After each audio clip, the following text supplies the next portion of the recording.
ઘાત અને ઘાતાંકનો એક દાખલો જેમાં ભૂલ થવાની શક્યતા સૌથી વધુ હોય છે.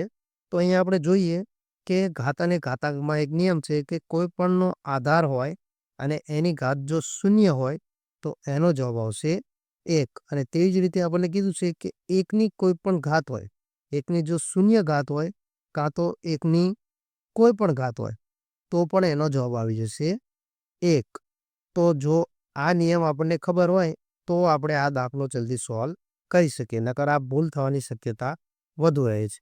તો અહીં આપણે જોઈશું 43 2a ઓછા 3 બરાબર 1.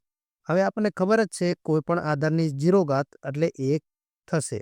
તો આપણે અહીંયા લખી નાખશું કે 43 2a ઓછા 3 બરાબર 43 ની 0 એટલે 0 ઘાત. તો હવે આપણે આધાર તો સરખા થઈ ગયા. હવે ઘાત આપણે ઘાતનું સોલ્યુશન લાવવાનું છે. તો 2a ઓછા 3 અને બરાબરમાં 0.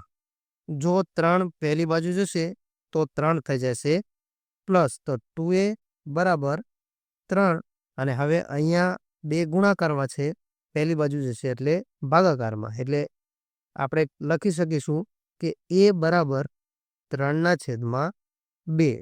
તો અહીંયા આપણો જવાબ થઈ જશે a બરાબર 3/2.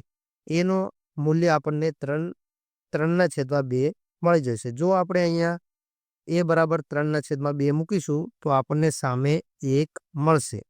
1 મળશે એટલે આનો જવાબ આપણને 0 મળશે. જેથી 43 ની 0 ઘાત કરીશું તો આપણને જવાબમાં 1 મળશે. માત્ર નિયમ આ યાદ રાખવાનો કે આધારની 0 ઘાત એટલે જવાબ 1 અને 1ની કોઈ પણ ઘાત એટલે જવાબમાં 1.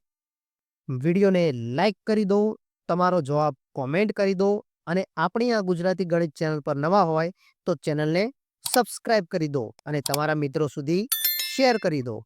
મળીએ એક નવા વિડીયો સાથે. ત્યાં સુધી જય હિન્દ, જય ભારત.